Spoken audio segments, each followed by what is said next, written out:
Olá amigos do YouTube, estamos começando mais uma edição do Bom Dia Mercado. Seja muito bem-vindo a este canal sobre trade esportivo. Meu nome é Theo Borges e a gente vai começar aqui mais um planejamento de trabalho, tá bom?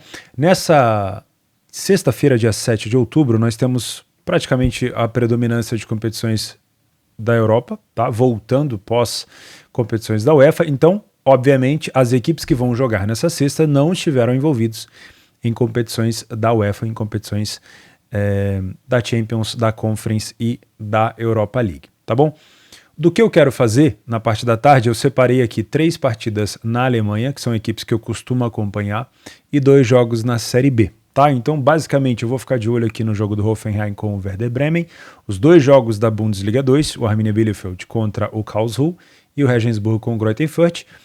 Na Holanda, na La Liga, na Ligue 1 e na Primeira Liga de Portugal, eu não tenho acompanhado essas equipes, então eu vou deixar de fora do meu calendário aqui de trabalho, tá? Já vou até minimizar aqui, estou usando o radar esportivo para quem não se lembra. Deixa eu procurar para ver se tem alguma coisa a mais. Na Terceira Liga da Alemanha não tem os 2 primeiros times que eu estou trabalhando. Aqui na Premier Division a gente pode ter alguma coisa aqui no Dundalk, né? Geralmente quando eu trabalho Dundalk em casa, costuma ser um jogo um pouco mais interessante, apesar do Shamrock Rovers já ter aberto aqui 10 pontos de vantagem, tá? Se a gente pegar aqui o Dundalk continua sendo um dos melhores mandantes. Se a gente colocar os últimos jogos, o Dundalk venceu aqui 2 e empatou 2, ou seja, nos 4 últimos jogos não perdeu. Pode ser uma oportunidade se você quiser trabalhar. Série B da Itália não tenho feito, apesar de ser 2 equipes aqui que estiveram na Série A há pouco tempo, o Genoa e o Cagliari. Eu acho que é isso, tá? Então vamos começar fazendo aqui o nosso planejamento. Eu vou pela Europa primeiro e depois a gente termina na Série B. Antes de a gente começar, vou pedir para você se inscrever no canal se você não é inscrito. Tem muita gente que me acompanha que não é inscrita no canal e a única forma de fazer você se inscrever é pedindo, né? Eu sei que muita gente não gosta, mas se você me acompanha e verifica a sua inscrição não estiver inscrito, por favor, clica aí no botão de inscrição, marca para receber as notificações e, obviamente, deixa o like no vídeo que ajuda bastante. Se você não tem conta na Betfair, tem uma promoção muito legal, eu já vou avisar de antemão, porque falta ainda... falta quase uma semana, quase 2 semanas, estou gravando na quinta, falta aí uma semana e um dia, né? Mais ou menos assim. Essa promoção da final, primeiro jogo da Copa do Brasil, uma super cotação de 15. Se você apostar 10, você ganha R$150 no ambas marcam entre Corinthians e Flamengo. Primeiro jogo na Arena Corinthians, tá? O ambas marcam de 15, tá? Corinthians obviamente vai vir para cima do Flamengo no primeiro jogo, tentar levar um bom resultado para o jogo da volta no Maracanã, e essa supercotação me agrada demais, tá? Se você não tem conta na Betfair, aproveita, o link está aqui na descrição, o link dessa promoção, você já se cadastra, dá uma moral no canal e já ganha essa promoção aqui. Leia os termos de uso, tem sempre aquela letrinha miúda, ninguém dá dinheiro de graça, tá? Mesmo a Betfair sendo parceira aqui do canal, ó. Falando em Betfair, se você já criou a sua conta, se você já clicou ali e criou a sua conta, você pode conferir, rola para baixo um pouco esse vídeo, primeiro comentário fixado, você vai achar 2 coisas. Primeiro, o regulamento para participar do sorteio, que a Betfair tem uma parceria aqui comigo, que ela dá R$30 em banca todos os dias, o BDM é diário, então ela dá R$30 em banca todos os dias. E além disso, você pode ter acesso ao PDF de apoio aqui por um valor extremamente simbólico, se você quiser saber um pouco mais. Aí apareceu de novo o botão, não vou tirar ele não, deixa ele aparecer aí, que é bom que você já aproveita e se inscreve. Vamos começar na Alemanha? Vou começar passando pela Bundes 2 primeiro, vamos seguir a hierarquia aqui da Alemanha. A gente tem um jogo de 2 equipes que ainda não pegaram no tranco, mas se for colocar, obviamente, numa balança, o Karlsruhe hoje ele é melhor, não só pela tabela, mas pelo que vem produzindo, tá?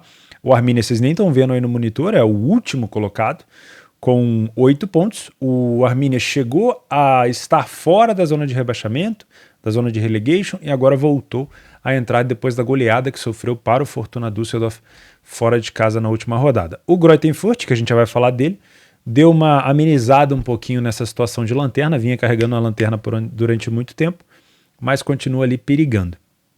O Karlsruhe venceu o último jogo que fez, se eu não me engano foi contra o Nuremberg, 3-0 em casa, mas não é, como eu falei, nenhum dos 2 times, não é uma consistência, não está sendo apresentada uma consistência por nenhuma das duas equipes.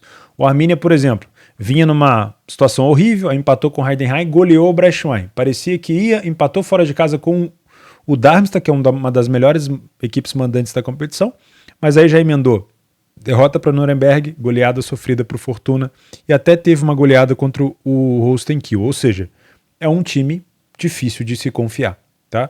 E o Karlsruhe a mesma coisa, é um time que vence o Nuremberg, mas perde para o Braunschweig, que é pior do que ele, né? Empata com o Heidenheim e perde para o Hamburgo. Então ainda é um time que também não deu liga, tá? Mas os últimos jogos entre eles, apesar do Arminia Bielefeld ter passado uma ou duas temporadas, foram duas temporadas na primeira divisão, os jogos entre eles, pelo menos os últimos 3 confrontos, temporada 17, 19 e 20, foram jogos de gols, tá? E é o que eu venho buscar geralmente aqui na Bundesliga 2, talvez alguma situação de recuperação de resultado, um 2-0 para 2-2, às vezes um 2-0 para 3-2, pode ser interessante, tá?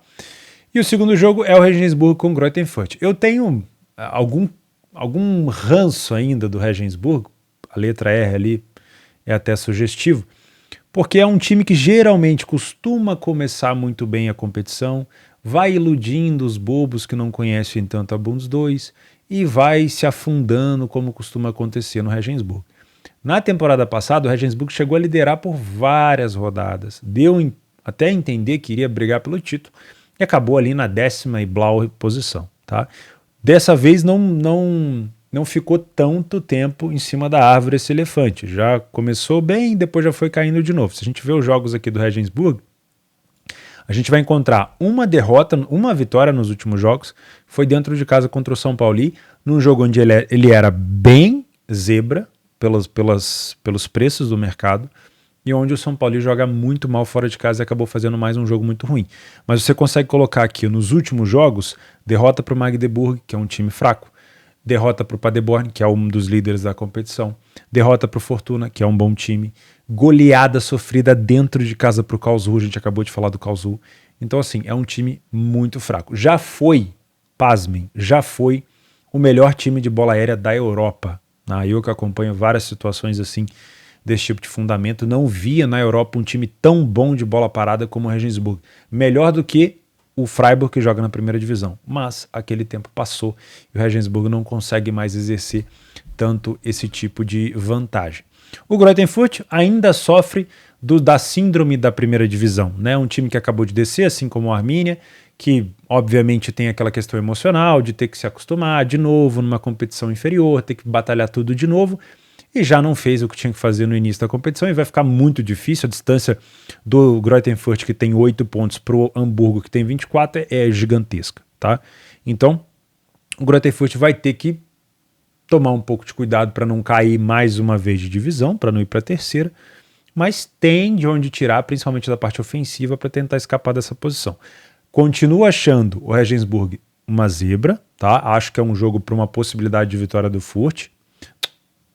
Falei certo, Regensburg uma zebra. Mas pelo menos nesse jogo contra o Fürth, a odd do Regensburg é um pouco mais justa, tá?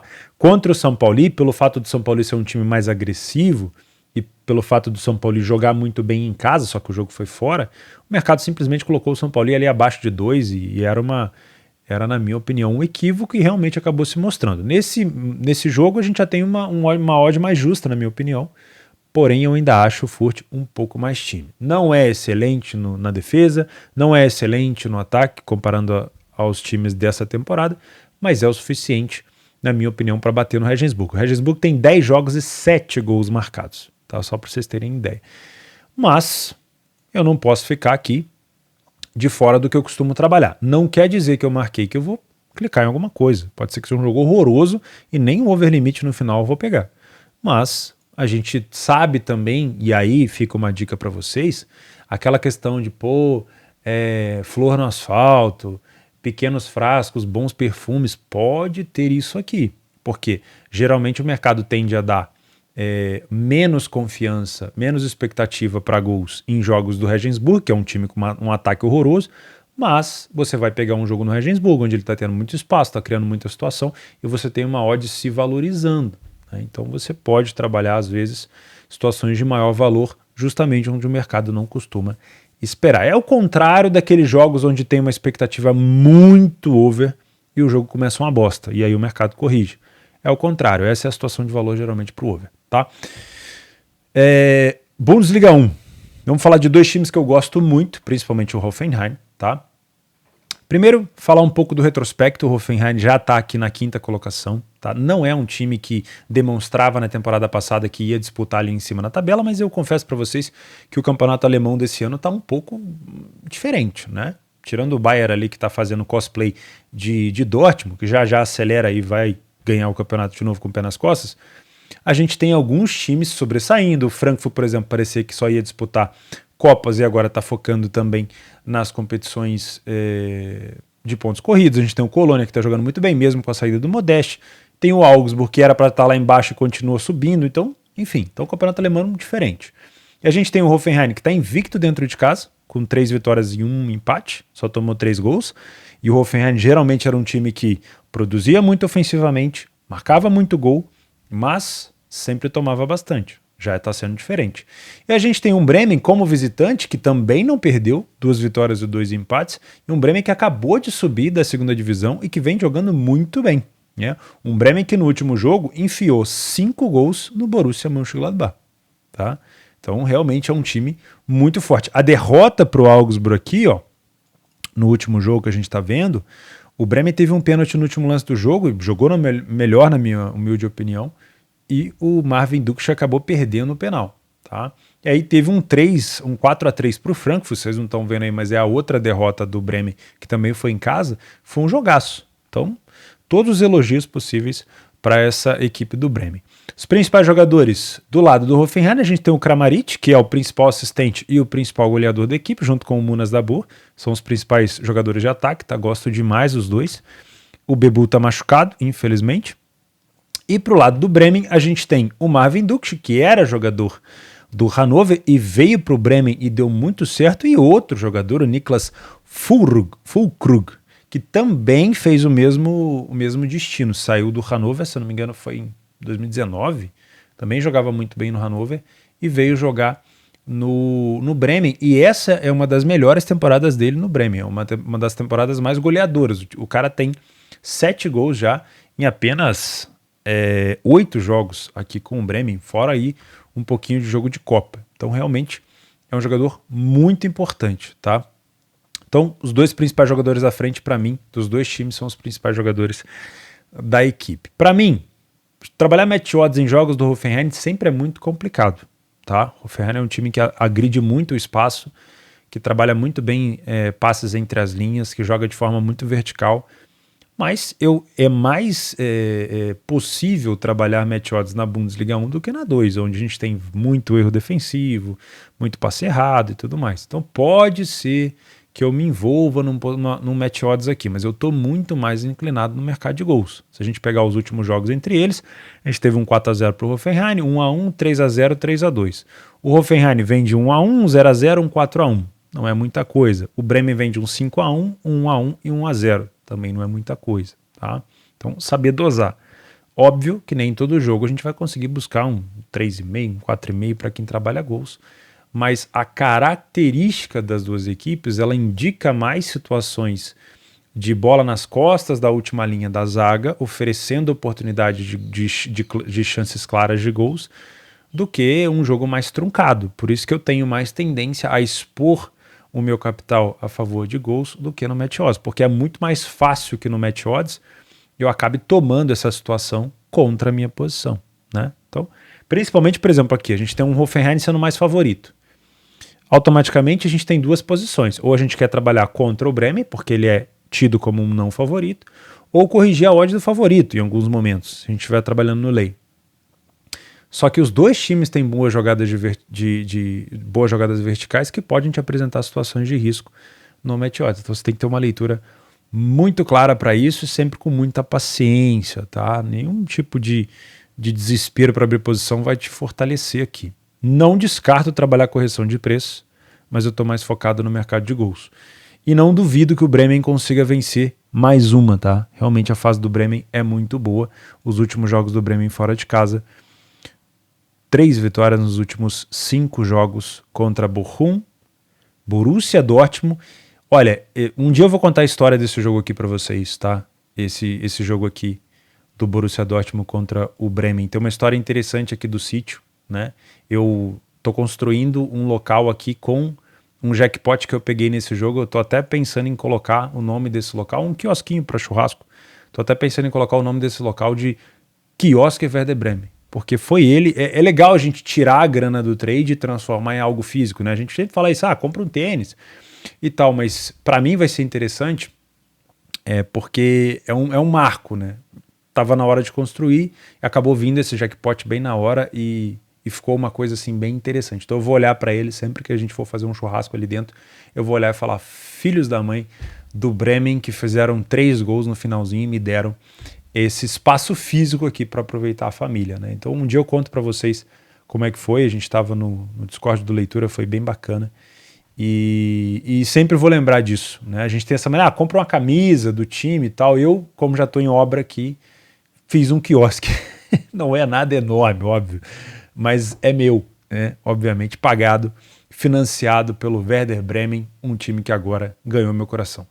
Tá bom? Então é isso. Para Europa, vou ficar de fora da La Liga, vou ficar de fora da Ligue 1 e vou ficar de fora da Primeira Liga. Partimos para a Série B.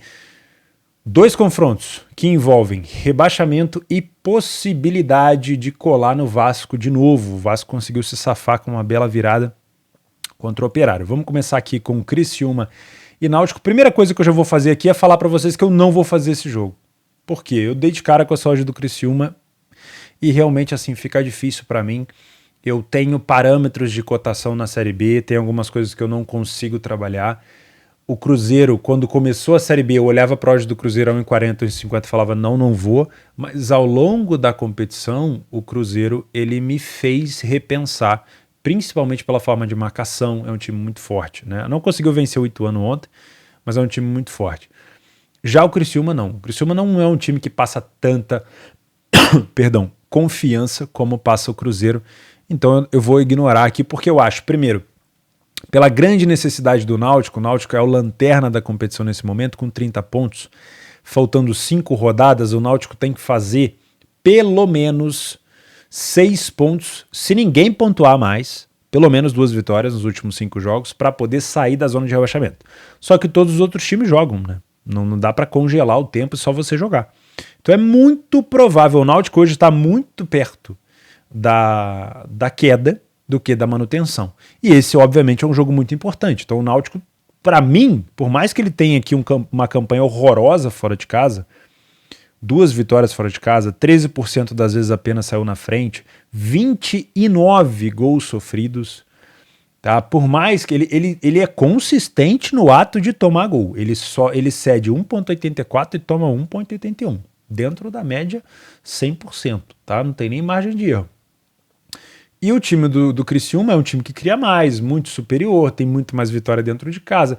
Eu entendo essa cotação, tá? Não estou criticando aqui.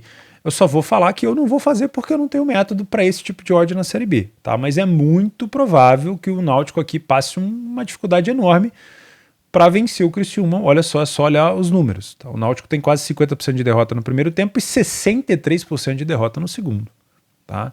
Então a situação do Náutico é bem complicada, mas o Criciúma também briga. O Criciúma está com 46 pontos, se vencer vai a 49, encosta pelo menos aqui no Sport. O Vasco já deu uma bela distanciada, também ficou difícil para o Criciúma, mas vale a pena ficar de olho, talvez no mercado de gols. Só que o que a gente tem que tomar cuidado? Existem 2 disputas, então o Criciúma não está de boa e fazendo um gol, por exemplo, para poder punir o Náutico o tempo todo no contra-ataque, porque o Criciúma também precisa vencer. Então pode ser que o Criciúma faça o primeiro gol e tente proteger a liderança. E aí isso implica, às vezes, num time não se arriscar tanto no contra-ataque. Mas como o Náutico precisa do resultado, talvez, se você quiser buscar algo para gols, o melhor cenário é o Criciúma na frente. Porque é o Náutico que hoje tem uma campanha muito ruim, que tem uma das piores campanhas fora de casa, atrás até do Sampaio Corrêa, porque tem mais derrota, ele acaba se desorganizando mais. Aí cabe ver se o Criciúma vai conseguir contra-atacar ou não, tá? Se o Náutico sair na frente, aí eu tô fora de trabalhar gols, porque por mais que o Náutico tome muito gol, cara, você tentando não cair, vencendo fora de casa, provavelmente você vai se fechar, tá? Então, cuidado. O outro jogo do dia já cabe trabalhar. Tem uma odd um pouco melhor, eu posso até trabalhar possível correção do CSA. O que a gente tem que levar em consideração aqui? Os dois times também brigam. O CSA é o primeiro dentro da zona de rebaixamento com 35 pontos, 3 a mais do que o Operário, porque o Operário perdeu, então dá uma respirada boa aqui o CSA, dá para tentar buscar a Chape, o Novo Horizontino. E a gente tem o Sampaio Corrêa, que nos últimos jogos tá brincando de ganhar. O Sampaio, eu já falei isso para vocês, eu não sou assim um cara que acompanha a Série B o tempo todo, né? Mas o Sampaio, você olha a campanha do Sampaio, uma campanha excepcional como mandante, olha isso. O time tem mais vitória que o Sport, que o Bahia, que o Vasco, que times de muitas tradições, né? E o que acontece? O time do Sampaio, ele tem uma péssima campanha fora de casa, ele só tem uma vitória, que foi na última rodada contra o próprio Náutico. Acho que foi 3-1. Se o Sampaio tivesse vencido 2 partidas fora, ao invés de uma, o Sampaio já estaria aqui com 51 pontos colado no Vasco. Se tivesse ganhado 3 fora de casa, ao invés de uma, já teria passado o Vasco. Então, assim, o Sampaio ele vem sendo carregado pela campanha dentro de casa. Só que nos últimos jogos, o Sampaio resolveu jogar. Então ele empatou com o Criciúma em casa, foi um resultado ruim, mas venceu o Náutico fora, venceu o Grêmio e venceu a Ponte no último lance. Então realmente vem forte, o Sampaio pode sim surpreender o Vasco aqui, é um dos postulantes, é óbvio, tem confronto direto ainda, é óbvio que o histórico mostra pra gente que o Sampaio provavelmente vai ter dificuldade, olha lá. Não foi o primeiro a marcar em nenhuma situação, até contra o Náutico ele teve que virar o jogo. É uma defesa também muito fragilizada, é um time que vence muito pouco, que cede muita oportunidade, que toma bastante gol, tudo isso está em pauta. Só que o Sampaio agora tem a motivação. Então não é mais aquele time que tipo assim, beleza, a gente ganhou muito dentro de casa, mas pela campanha fora não dá. Dá. Ainda dá. Tá? E esse ainda dá vai fazer o jogo ficar bem interessante, na minha opinião. A gente tem aqui um CSA que vence um número maior do que o Sampaio no primeiro tempo, mas não é assim tanto, tá? Mas tem um ataque bem superior comparado com o do Sampaio. Então aqui a gente já tem uma possibilidade de estar contra o Sampaio talvez no primeiro tempo, dependendo da leitura, mas a gente tem um crescimento do Sampaio e uma queda um pouco do CSA no segundo tempo. Tá? Então, para mim, apesar das odds indicarem um favoritismo do CSA, porque realmente dentro de casa é um time que me parece um pouco melhor comparado com a campanha do Sampaio fora, me parece um jogo mais parelho, principalmente pela questão de motivação do Sampaio, tá? Então eu vou ficar de olho aqui nessa possibilidade de match odds, sem forçar a mão, sem inventar moda, tentando encontrar janelas de superioridade para poder trabalhar, tá? Quando a gente fala de momentos dos gols, olha só, cadê o Poveda? O Poveda é o artilheiro, né? 15 gols. Momento dos gols, a gente tem o Sampaio crescendo e cedendo muita oportunidade no finalzinho, assim como o time do CSA. Então a gente pode lembrar, 2 times que brigam, um para sair da zona, o outro para entrar na classificação da Série A. Vale a pena ficar de olho em gols talvez no final. O time do CSA tem mais gols marcados no meio do primeiro tempo e o time do Sampaio também tem um número bastante nesse momento, principalmente em casa, já falei disso para vocês. Então talvez você está buscando alguma coisa, eu trabalho over HT, talvez valha a pena ficar de olho do meio para o fim do primeiro tempo. Beleza? Mas eu tô bem no sapatinho aqui, eu vou ficar mais de olho no match odds. Então voltando aqui para a parte de estratégias, sobrou aqui mercado de match odds para Hoffenheim e Werder Bremen e over goals ali embaixo na Bundesliga 2 e talvez também até na Alemanha. Um dia bem tranquilo, um início de fim de semana, nada muito fora da casinha, nenhuma invenção de roda aqui. Se tiver oportunidade eu vou trabalhar, se não tiver a gente vai devagar porque a caminhada é longa. Valeu? Obrigado pela companhia, uma boa sexta-feira de trabalho para vocês, não inventa moda, faz o simples, não sai da porra da gestão e a gente se vê amanhã. Um abraço.